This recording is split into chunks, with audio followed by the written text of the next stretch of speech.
Hello दोस्तों, आप सभी का स्वागत है एनीमे की इस दुनिया में। तो इस एपिसोड के स्टार्टिंग मून किंग और ब्यूटी के बीच एक काफी खतरनाक फाइट को दिखाने से होती है, जिस दौरान मून किंग ब्यूटी को खत्म करने के लिए उसके ऊपर अपना फाइनल अटैक करने ही वाला था कि तभी वो एक आवाज के कारण पीछे मुड़कर देखता है, जहाँ पर साओ की गार्डियन स्पिरिट्स ने उसके भेजे हुए मॉन्स्टर का काम तमाम कर दिया था। और फिर इसके तुरंत बाद सारी गार्डियन स्पिरिट्स एक के बाद एक मून किंग पर वार करने लगती हैं। लेकिन मून किंग ने कोई कच्ची गोलियां नहीं खेली होती हैं, वो काफी आसानी से उन्हें रोक लेता है। और जब वो इन सब से लड़ने में बिजी था तभी ब्यूटी एक बार फिर डर वाला मैजिक यूज करने का ट्राई करती है, लेकिन मून किंग का उस पर कोई असर होता नहीं है और वो तुरंत उसे पकड़कर नीचे पटक देता है। वो उसे खत्म करने ही वाला था कि तभी एक गार्डियन स्पिरिट उसे बचा लेती है और फिर इसके बाद सारी गार्डियन स्पिरिट्स मिलकर मून किंग पर हेल फायर का यूज करती हैं और इससे उन्हें लगता है कि मून किंग अब तो खत्म हो गया, लेकिन मून किंग उससे भी बच जाता है। कतई पावरफुल है, बहुत पावरफुल है। और फिर बचने के बाद वो तुरंत उनके ऊपर काफी बड़ा हमला कर देता है, मगर इस हमले को शू होंग रोक लेता है और तभी अचानक से गोरिल्ला मून किंग को बेड़ियों में जकड़कर नीचे पटक देता है, जिसे देखकर उसे समझ नहीं आ रहा था कि इसका मास्टर पत्थर में जमा हुआ है, उसके बावजूद भी ये बाहर कैसे निकल गया। तभी एक फ्लैशबैक से हमें पता चलता है कि पत्थर का बनने के पहले फ्लावर किंग ने जनरल मैन और शियालिंग पर अपने हीलिंग मैजिक का यूज किया था, जिसकी वजह से वे लोग प्रेजेंट में पत्थर से वापस इंसान बनने लगे हैं। लेकिन इन सब से मून किंग को कुछ खास फर्क पड़ता नहीं है, वो जंजीरों को तोड़कर फिर से उन लोगों पर अटैक करने लगता है और इस बार ली बाहर निकलकर प्रोटेक्शन बॉल का यूज करके सभी को बचा लेता है। जिसके बाद तो भाई साहब ली, गोरिल्ला, ब्यूटी सब लोग मिलकर एक के बाद एक मून किंग पर अटैक करने लगते हैं। लेकिन मून किंग ये तो बहुत ही पावरफुल है यार, इसके सामने तो कोई टिक ही नहीं पा रहा था। इतने सारे लोगों का लगातार उसके ऊपर अटैक करने के बावजूद भी वो सभी को एक एक करके पटकने लगता है और आखिर में वो ब्यूटी को वापस अपने पैलेस के अंदर फेंक देता है और फिर वो उसके ऊपर जोरदार मैजिकल अटैक करता है, जिससे ब्यूटी अपने प्रोटेक्शन बॉल का यूज करके बच तो जाती है, लेकिन वो यहाँ पर कहती है कि ऐसे में काम नहीं चलेगा, मुझे बस एक मौके की तलाश है। और तभी साओ की एक गार्डियन स्पिरिट मून किंग का एक सांप काट देती है, जिसके कारण मून किंग का ध्यान उसकी तरफ जाता है और इसी मौके का फायदा उठाकर ब्यूटी मून किंग पर अपना डर वाला मैजिक यूज कर लेती है और फिर फाइनली मून किंग उसके डर वाले प्रिजन में कैद हो जाता है। और अब उसी प्रिजन के कारण कई सारे अजीब मॉन्स्टर्स उसकी तरफ चलकर आते हैं। ये सारे वही मॉन्स्टर थे जिन्हें पास्ट में मून किंग ने खत्म किया था। उन्हें देखकर वो एक बार फिर उन लोगों को खत्म करने में लग जाता है। देख लो, अभी भी डर नहीं रहा है, लेकिन उनकी तादाद बढ़ती ही जाती है। वे लोग मून किंग को चारों तरफ से घेर लेते हैं और उसे नोचने लगते हैं, जिसे देखकर मून किंग अपनी पूरी पावर का यूज करता है, जिसके कारण वे सारे लोग जलकर राख हो जाते हैं। लेकिन तभी मून किंग के सामने एक ब्लू कलर की बटरफ्लाई उड़ती हुई आती है और अगले ही पल उसके पैरों के नीचे ढेर सारी मरी हुई बटरफ्लाईज का पहाड़ आ जाता है, जो फ्लावर किंग का रूप लेकर मून किंग को यहाँ से भागने के लिए कहता है।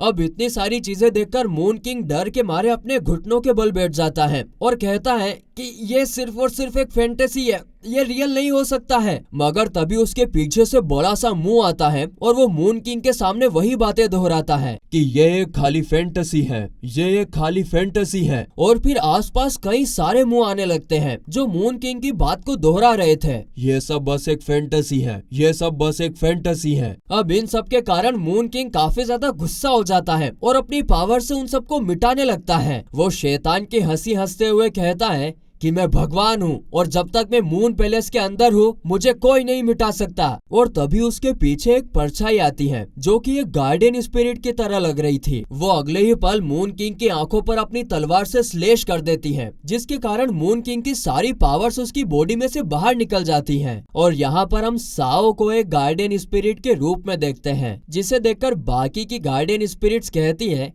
कि क्या ये वही है, अब तो मून किंग इसके सामने नहीं टिक पाएगा। मगर तभी साओ वापस अपने असली रूप में आ जाता है और उसके पीछे हमें काफी खतरनाक गार्डियन स्पिरिट को साफ साफ देख पाते हैं। तो वहीं मून किंग अपनी पावर का यूज करने का ट्राई तो करता है, लेकिन उसकी पावर हवा में गायब हो जाती है, जिस पर साओ कहता है कि अब अपनी पावर यूज करने का कोई फायदा नहीं है, तुम्हारी पावर्स तुम्हारी आंखों में थी और उसके जाते ही तुम्हारी पावर भी चली गई है। अब इन सब के चलते होता यह है कि जो लोग भी पत्थर के बने हुए थे वे सब लोग फिर से नॉर्मल हो जाते हैं। लेकिन वही मून किंग के पैलेस के अंदर हम देखते हैं कि ब्यूटी मून किंग की पावर की वजह से इन्फेक्ट हो गई थी, जिसके कारण अब उसके पास ज्यादा टाइम नहीं होता है। वो साओ से एक रिक्वेस्ट करती है कि यान के पास कोई फ्रेंड्स नहीं है, मेरे जाने के बाद तुम लोगों को ही उसे संभालना होगा। जिस पर साओ हाँ में सर हिलाता है और इसके बाद ब्यूटी चलते हुए यान के पास आती है और तभी हमें एक फ्लैशबैक दिखाया जाता है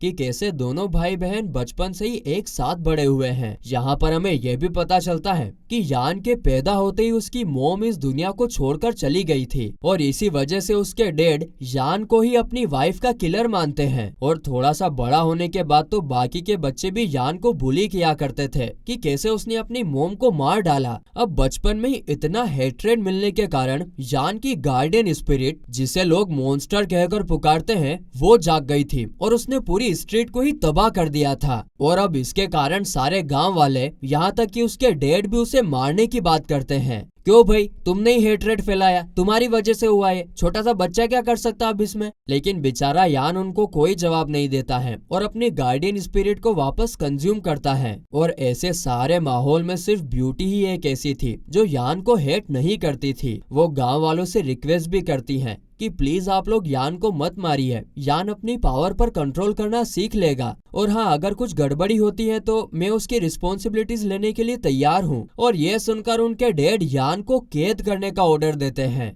जहाँ पर ब्यूटी उससे मिलने के लिए आती है और कहती है कि मैं आज फॉरेस्ट में पेट्रोलिंग करने के लिए जा रही हूँ। जिसे सुनकर यान गुस्से से कहता है कि मैं किसी काम का नहीं हूँ, मैं आपकी कोई मदद भी नहीं कर पा रहा हूँ। जिस पर ब्यूटी कहती है कि नहीं, ऐसी बात नहीं है बच्चा, मैं जल्दी ही वापस आ जाऊंगी और तब तक तुम्हें अपने गुस्से पर कंट्रोल करना है, मैं जानती हूँ कि तुम यह कर लोगे। और इतना कहकर वो उसे अपना एक लॉकेट देती है। तो वहीं प्रेजेंट में ब्यूटी कहती है कि मैंने एक सपना देखा था कि हम दोनों माँ के पास एक ब्यूटीफुल से गार्डन में खेल रहे हैं, लेकिन अचानक से माँ स्नो में कहीं पर गायब हो गई और मेरे साथ थे सिर्फ तुम। और इतना कहकर वो यान को गले लगाकर उसके गले में एक लॉकेट डालती हैं, जिसके साथ ही यान फिर से नॉर्मल होने लगता है। और क्योंकि अब उसने ये सब सुन लिया था, इसीलिए उसकी आंखों में से आंसू आने लगते हैं। लेकिन इससे पहले कि वो ठीक तरह से ब्यूटी से मिल भी पाता, उससे पहले ही ब्यूटी इन्फेक्शन की वजह से गायब होने लगती है। जाते जाते वो यान से कहती है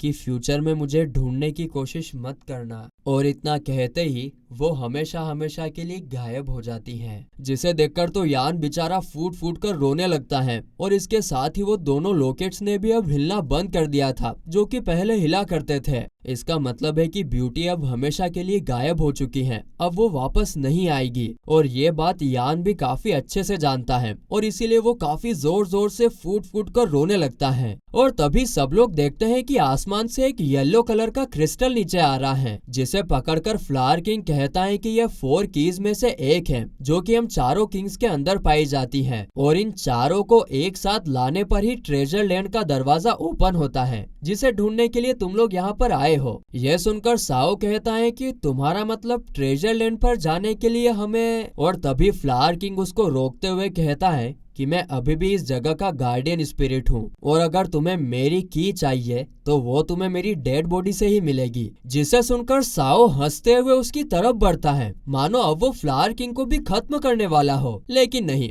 कहानी में एक ट्विस्ट आता है। साओ कहता है कि तुमने अपनी जान दांव पर लगाकर मेरे दोस्तों की जान बचाई है, इसीलिए मैं तुम्हें कुछ नहीं करूंगा। हाँ, लेकिन तुम्हें ट्रेजर लैंड तक जाने का कोई और रास्ता तो हमें दिखाना ही होगा। जिस पर फ्लावर किंग कहता है कि यंग मैन, तुम्हारी डेस्टिनेशन काफी ज्यादा रोमांचिक है। और बस इतना कहते ही वो मून पैलेस के अंदर चला जाता है, जहाँ पर मून किंग की बॉडी पड़ी हुई थी। बॉडी को देखकर वो कुछ सोच ही रहा था, मगर तभी अचानक से कोई उसके ऊपर अटैक कर देता है और झटाक से सीन इन चारों की तरफ शिफ्ट होता है। इन लोगों को यकीन ही नहीं हो रहा था कि उन्होंने इतना कुछ किया लेकिन फिर भी उनके हाथ कुछ नहीं लगा। और तभी उन लोगों को पीछे से कोई आवाज आती है और पीछे देखने पर स्काई फॉक्स फ्लावर किंग को पैलेस के बाहर फेंकती है। उसने अपने एक हाथ में मून किंग की बॉडी पकड़ी हुई थी और दूसरे हाथ में एक क्रिस्टल जिसे की भी कहते हैं। वो साओ और उसके दोस्तों को थैंक्स कहती है उसके सबसे बड़े एनिमी खतरनाक मून किंग को खत्म करने के लिए। आगे वो अपना फेस चेंज करके साओ से कहती है कि साओ, क्रिमिनल तुम्हें लाइक करता है, इसीलिए मैं तुम्हारे साथ फाइट नहीं करना चाहती, लेकिन मुझे गलत मत समझना कि मैं तुम्हारे साथ फाइट नहीं कर सकती। इतना कहते ही वो अपनी पावर्स का यूज करके मून लैंड को तोड़ने लगती है, जिसे देखकर गिला हैरानी से कहता है, अरे बाप रे, इसने तो स्पेस और टाइम को ही तोड़ दिया, ये तो काफी खतरनाक लग रही है। तो वहीं हम देखते हैं कि मून लैंड का टाइम और स्पेस एक दूसरे स्पेस टाइम से कनेक्ट हो जाता है, जहाँ पर ढेर सारे सोल्जर्स तैनात थे। और फिर तभी उनका कमांडर सामने आकर कहता है कि क्रिमिनल तुम्हें सीरियसली नहीं ले रहे, इसका मतलब ये नहीं कि हम लोग तुमसे डरते हैं, लेकिन अब तुम लोगों ने और गड़बड़ की तो मैं तुम लोगों को हमेशा हमेशा के लिए खत्म कर दूंगा। जिसके साथ ही यह एपिसोड यहीं पर खत्म होता है।